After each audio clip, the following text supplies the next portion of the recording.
সুপ্রিয় দর্শক, আসসালামু আলাইকুম। আপনাদের সবাইকে স্বাগত জানাচ্ছি এখনকার আলোচনা। আপনাদের সঙ্গে আছি আমি সিরাজুল ইসলাম। দর্শক, মার্কিন president Donald Trump Canada $20 billion পণ্যের উপরে 50% ট্যারিফ দিয়েছে। তার মানে কি?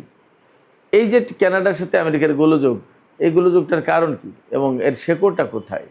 ডোনাল্ড ট্রাম্প চান কি? শুধু তো ইরান না, আবার ইরানের উপরে এ মুহূর্তে আমেরিকা পৃথিবীর সবচেয়ে কঠোর নিষেধাজ্ঞা দেওয়ার ঘোষণা দিয়েছে।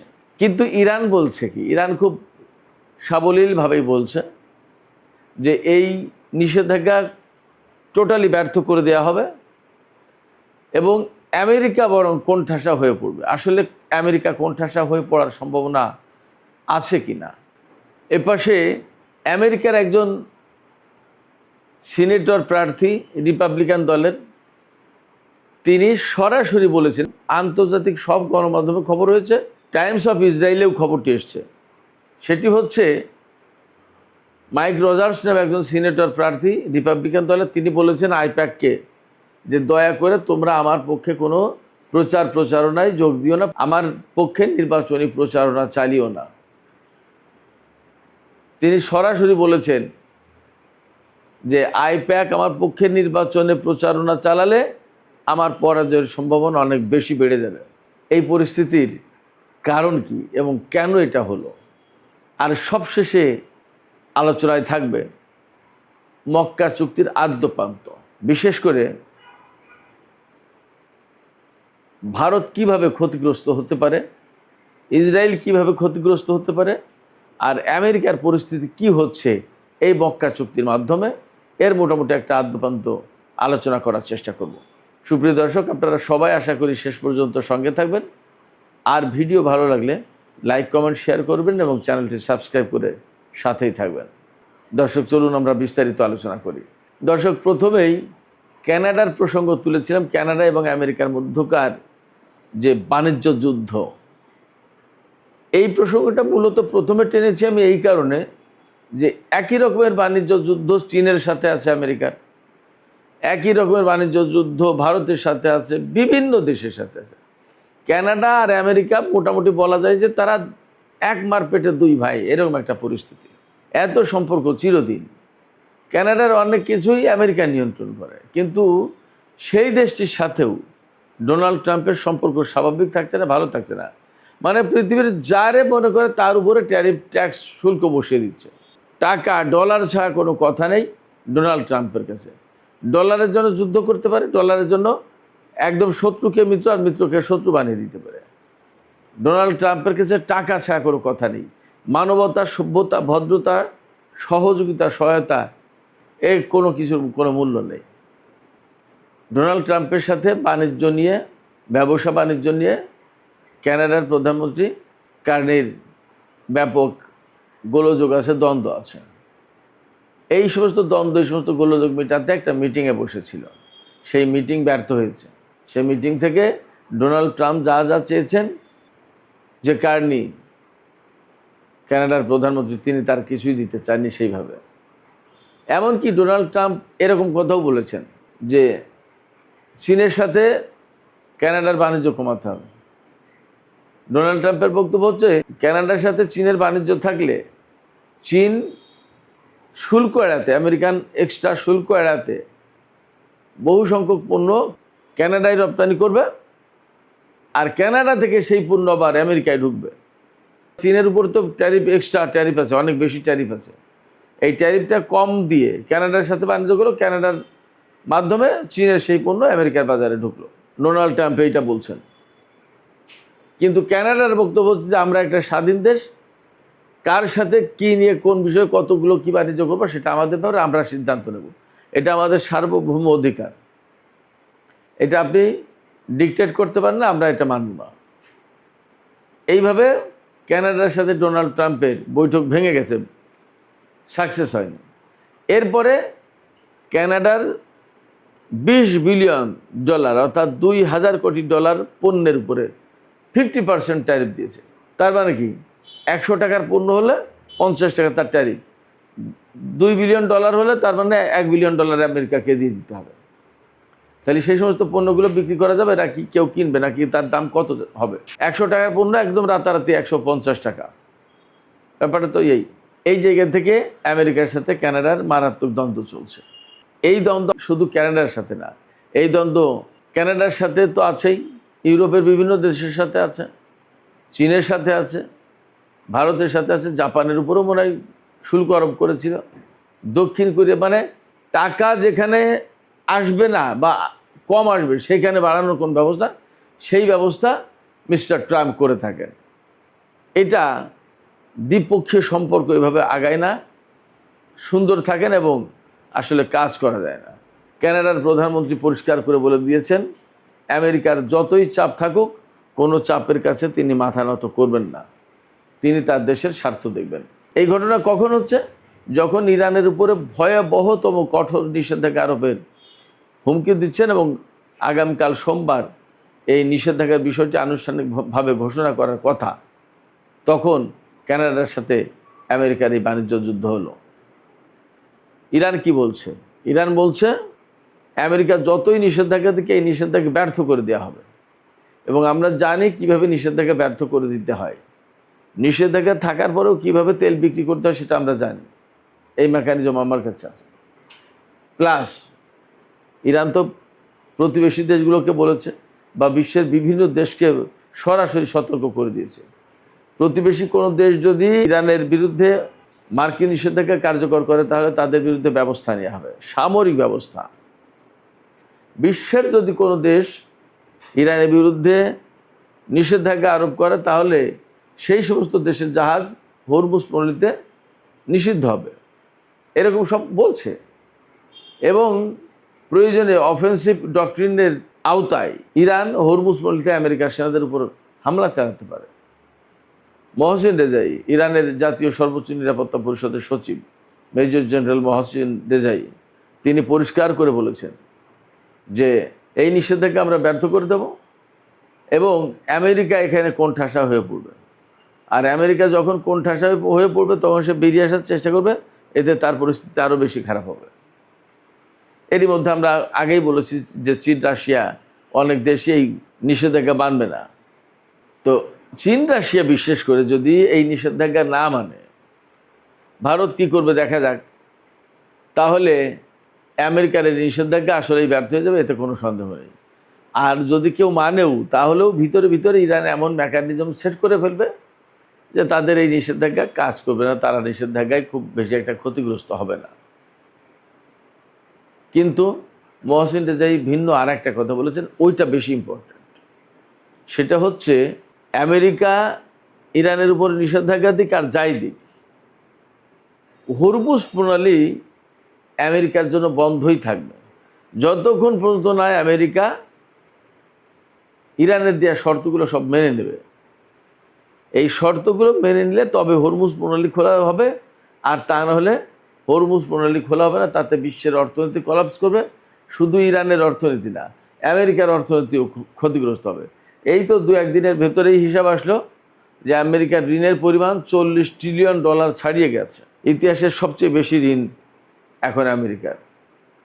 এইরকম একটা ঋণগ্রস্ত দেশ, ঋণের অর্থনীতি কতদিন থেকে? আর একটা খবর, গুরুত্বপূর্ণ খবর ছিল, আমেরিকার মিশিগান স্টেটের কথা আপনারা শুনে থাকবেন, মিশিগান অঙ্গরাজ্য।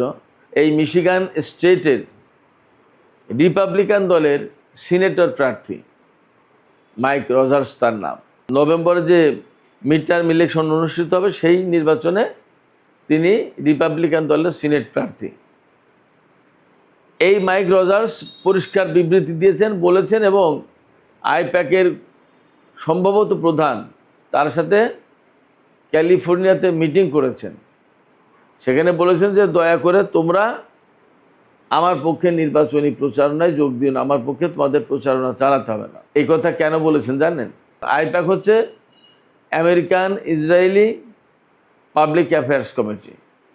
আমেরিকায় বসবাসরত ইসরায়েলি ইহুদি, তাদের পাবলিক অ্যাফেয়ার্স কমিটি। তারা আমেরিকার রাজনীতির পুরোটাই নাড়াচাড়া করে, তাদের হাতেই সব কিছু।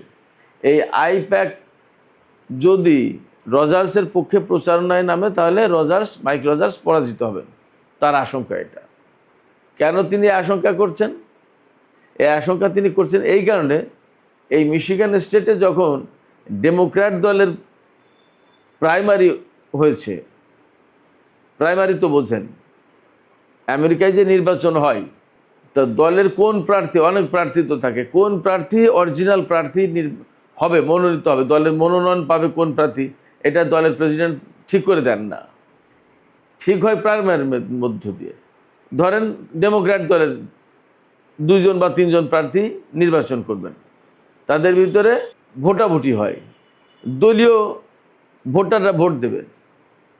এর ভিতরে যে আব্দুল আল সাইদ, একজন মুসলমান, তিনি ডেমোক্র্যাট দল থেকে জিতেছেন। তিনি মুসলমান বলে ডেমোক্র্যাট দলের এই আব্দুল আল সাইদের বিপরীতে যিনি ছিলেন, তিনি ছিলেন খ্রিস্টান, তাকে এই আইপ্যাক সমর্থন দিয়েছিল এবং তার পেছনে আইপ্যাক $35 মিলিয়ন পর্যন্ত খরচ করেছে, বিপুল অঙ্কের ডলার খরচ করেছে। আর ওই ভদ্রলোক নিজের যে খরচ করেছে তাতে প্রায় 64-65 মিলিয়ন ডলার খরচ করেছে শুধু প্রাইমারিতে জেতার জন্য। আর আবদুল্লাহ আল সাইদের খরচ ছিল সম্ভবত $7.5-8 মিলিয়ন। এত বিপুল টাকা খরচ করেও আবদুল্লাহ আল সাইদের বিপরীতে তিনি জিততে পারেননি। তার প্রধান কারণ, আইপ্যাক যখন ওই প্রার্থীর পক্ষ নিয়েছে তখন লোকজন বিগড়ে গিয়ে ভোট দিয়েছে আবদুল্লাহ আল সাইদকে। কারণ গাজা মধ্যপ্রাচ্যের যুদ্ধে ইসরায়েলের যে ভূমিকা বা ইহুদিদের যে ভূমিকা, এই ভূমিকাকে আমেরিকার লোকজন পছন্দ করছে না। এবং আমেরিকার সাম্প্রতিক বছরগুলোতে কিন্তু ইহুদি বিদ্বেষ ব্যাপকভাবে বেড়ে গেছে, অনেক সহিংস ঘটনা ঘটছে ইহুদিদের বিরুদ্ধে। যাই হোক, তো এই আবদুল্লাহ আল সাইদের বিপরীতে যে প্রার্থী ছিল ডেমোক্র্যাট দলের, তার পক্ষে কাজ করার কারণে আইপ্যাক তার পক্ষে কাজ করার কারণে ওই লোক পরাজিত হয়েছে। এখন মাইক রজার্স বলছে যে এই নির্বাচনে আইপ্যাক তো আবদুল্লাহ আল সাইদের পক্ষে কাজ করবে না। এই আইপ্যাক যদি এখন রিপাবলিকান দলের মাইক রজার্সের পক্ষে কাজ করে, তো মাইক রজার্স বলছে যে তাহলে আমার হারার সম্ভাবনা বেড়ে যাবে। কারণ ওই যে আইপ্যাক, ইসরায়েলি লবি, তাদেরকে আমেরিকার জনগণ এখন আর পছন্দ করছে না। তাইলে গাজা যুদ্ধ, ইরান বা মধ্যপ্রাচ্যের যে বর্তমান যে সংকট, এই সংকটে আমরা দৃশ্যত হয়তো অন্য কিছু দেখছি, কিন্তু ভেতর থেকে ইসরায়েল, আমেরিকা, আইপ্যাক এই জিনিসগুলো ক্ষয়ে যাচ্ছে, দুর্বল হয়ে যাচ্ছে। সুপ্রিয় দর্শক, সবশেষে মক্কা চুক্তি নিয়ে মোটামুটি একটা আদ্যপান্ত আলোচনা করার চেষ্টা করব। আজকের এই আলোচনায় প্রধানত 3টা বিষয় নিয়ে কথা বলবো। একটা হচ্ছে এই মক্কা চুক্তি থেকে ইসরায়েল কিভাবে ক্ষতিগ্রস্ত হচ্ছে, মক্কা চুক্তি থেকে আমেরিকা কিভাবে ক্ষতিগ্রস্ত হচ্ছে, আর এই মক্কা চুক্তি থেকে ভারত কিভাবে ক্ষতিগ্রস্ত হচ্ছে, এই 3টা বিষয় নিয়ে আমি কথা বলবো। মূলত মক্কা চুক্তিতে ইসরায়েল যেভাবে ক্ষতিগ্রস্ত হচ্ছে, সে একদম সরাসরি যে জায়গায় হিট করেছে সেটা হচ্ছে আব্রাহাম অ্যাকর্ড দিয়ে, আব্রাহাম চুক্তি যেটা ডোনাল্ড ট্রাম্প চালু করেছিল আগেরবার, যে কারণে বাহরাইন এবং সংযুক্ত আরব আমিরাত প্রকাশ্যে ইসরায়েলের সাথে কূটনৈতিক সম্পর্ক স্থাপন করেছিল। সেই আব্রাহাম চুক্তি এখন মার খেয়ে যাওয়ার মুখোমুখি। কারণ এই আব্রাহাম চুক্তির আওতায় সৌদি আরব ইসরায়েলকে স্বীকৃতি দেবে, এটা আশা ছিল এবং এইভাবে কথাবার্তা ছিল। এখন মক্কা চুক্তি যখন হচ্ছে, তখন পাকিস্তান এবং তুরস্ক তারা কিন্তু ইসরায়েলের সাথে সম্পর্ক ওইভাবে করার পক্ষে না। এখন এই জায়গা থেকে আব্রাহাম অ্যাকর্ড যেটা, এটা বেশ ভালো রকমের একটা চ্যালেঞ্জের মুখে পড়বে।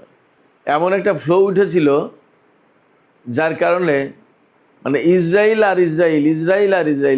ছাড়া কিছু বুঝতে পারছিল না মধ্যপ্রাচ্যের আরব কিছু দেশ। কিন্তু এই মক্কা চুক্তির প্রেক্ষাপটে সেই অবস্থা মনে হয় কেটে যাবে, সেই অবস্থার অবসান ঘটবে। এরই মধ্যে আমরা তার কিছু কিছু নমুনা দেখতে পাচ্ছি। সিরিয়ায় যখন ইসরায়েল তুর্কি অবস্থানে হামলা চালিয়েছে, তখনই কিন্তু তুরস্ক দ্রুত সিরিয়াকে এই জোটে অন্তর্ভুক্ত করার চেষ্টা করছে। তার মানে যখনই সিরিয়ার উপরে হামলা চালাবে ইসরায়েল, তখনই জোটের বাকি সব দেশ ইসরায়েলের বিরুদ্ধে লড়াই করবে। আপাতত পরিকল্পনা এটা, বাস্তবে ভবিষ্যতে কী হয় সেটা পরে দেখব। তাইলে আমরা একদম দৃশ্যমান একটা মারাত্মক ক্ষতির মুখে পড়তে দেখলাম ইসরায়েলকে এই মক্কা চুক্তির কারণে। মক্কা চুক্তি থেকে আমেরিকা কিভাবে ক্ষতিগ্রস্ত হচ্ছে? মক্কা চুক্তি থেকে আমেরিকা ক্ষতিগ্রস্ত হচ্ছে এইভাবে যে যেখানে মধ্যপ্রাচ্যের দেশগুলোকে কয়েক যুগ ধরে আমেরিকা একচেটিয়াভাবে নিরাপত্তা দিয়ে এসেছে, এদের কাছে খেয়াল খুশি মতো অস্ত্র বিক্রি করেছে এবং এদের কাছ থেকে ব্যাপক বিস্তৃত পরিমাণে সুবিধা আদায় করেছে। সেই জায়গায় মক্কা চুক্তি হওয়া মানেই এখানকার নিরাপত্তার ভাগিদার হয়ে যাচ্ছে এই জোটের সদস্য দেশগুলো। এবং আমরা জানতে পারছি যে এই জোটে যোগ দেওয়ার জন্য ইরানকে দাওয়াত দেওয়া হয়েছে। এখন ইরান যদি এই জোটে যুক্ত হয়ে পড়ে তাহলে আমেরিকার তো আর এখানে কোনো ঠাঁই থাকবে না। যদি ঠাঁই না থাকে তাহলে মধ্যপ্রাচ্যেই আমেরিকার ঠাঁই থাকবে না। তাহলে পরিষ্কার হলো কি যে মক্কা চুক্তির মাধ্যমে আমেরিকা এখানে দারুণভাবে ক্ষতিগ্রস্ত হচ্ছে। আর ভারত কিভাবে ক্ষতিগ্রস্ত হচ্ছে, অথবা ভারত ইসরায়েল আর আমেরিকা সম্মিলিতভাবে কিভাবে ক্ষতিগ্রস্ত হচ্ছে? ভারত, আমেরিকা, ইসরায়েল এরা মিলে এই বাব আল মানদেব প্রণালী, লোহিত সাগর, ভারত মহাসাগরের পশ্চিমাংশ, আফ্রিকার উপকূল, এই অঞ্চলে আরেকটা কোয়াড বানানোর চেষ্টা করেছিল 4 দেশের অংশগ্রহণে। আমি অনেক আগেই এই বিষয়গুলো বলেছিলাম, এখন খবর আসছে সেই কোয়াডে আমেরিকা, ইসরায়েল, ভারত আর সংযুক্ত আরব আমিরাত, এই 4 দেশ থাকার কথা ছিল। তো এখন এই কোয়াডকে মোকাবেলার জন্য সোমালিয়ার ভূখণ্ডে পাকিস্তান এবং তুরস্কের অবস্থান দেখা যাচ্ছে। তারা এই কোয়াড বানচাল করে দেবে। তো যখন পাকিস্তান এবং তুরস্ক এই কোয়াডকে বানচাল করে দিচ্ছে, তখন ভারত, ইসরায়েল, আমেরিকা এবং সংযুক্ত আরব আমিরাতের পরিকল্পনা সব মার খেয়ে যাবে। এই জায়গায় অবস্থান করে বাব আল মানদেব প্রণালী, লোহিত সাগর, এইগুলো সব নিয়ন্ত্রণের টার্গেট করেছিল ভারত, ইসরায়েল, আমেরিকা এবং সংযুক্ত আরব আমিরাত। এছাড়া বাব আল মানদেব প্রণালী, লোহিত সাগর, ভারত মহাসাগর, এই সমস্ত বিস্তীর্ণ এলাকায় এরা নিজেরাই সবচেয়ে প্রভাবশালী হতে চেয়েছিল। কিন্তু যখন এখানে চীনের ঘাঁটি আছে, প্লাস পাকিস্তান আর তুরস্ক শক্ত অবস্থান নিচ্ছে, তখন আমেরিকা, ইসরায়েল, ভারত আর সংযুক্ত আরব আমিরাতের পরিকল্পনা মার খেয়ে যাবে। শুধু তাই না, এই যে ধরুন আরব জোট বা মক্কা জোট হচ্ছে, এই মক্কা জোটে সবাই যোগ দেবে, তখন কি এই জোটে যোগ না দিয়ে পারবে সংযুক্ত আরব আমিরাত? তো সংযুক্ত আরব আমিরাত যদি জোটে যোগ দেয়, তাইলে ভারতের সাথে তার দহরম মহরম সম্পর্ক, ইসরায়েলের সাথে তার দহরম মহরম সম্পর্ক, এগুলো যাবে কোথায়? ফলে একদম পরিষ্কার হচ্ছে যে এই চুক্তি থেকে ভারতও মারাত্মকভাবে ক্ষতিগ্রস্ত হচ্ছে। এছাড়া ইন্ডিয়া, মিডল ইস্ট, ইউরোপ যে করিডোর হওয়ার কথা ছিল, সেই করিডোর কিন্তু এখন মার খেয়ে গেছে অনেক দিন থেকে। এটার কোনো কার্যকর নেই, একদম ডিসফাংশনাল হয়ে গেছে। তাহলে কি দাঁড়াচ্ছে?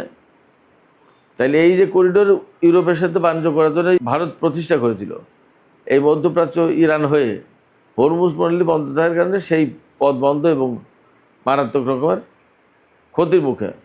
তো এইভাবে এই মক্কা চুক্তি থেকে ভারত, ইসরায়েল, আমেরিকা সবাই ক্ষতিগ্রস্ত হচ্ছে। এবং যদি এই জোট স্বাভাবিক গতিতে এগিয়ে যেতে পারে, তাহলে আমেরিকাকে এই জোটের আওতাভুক্ত এলাকা ছেড়ে চলে যেতে হবে। আমেরিকার কোনো প্রয়োজন থাকবে না, আমেরিকার কোনো প্রয়োজন থাকবে না।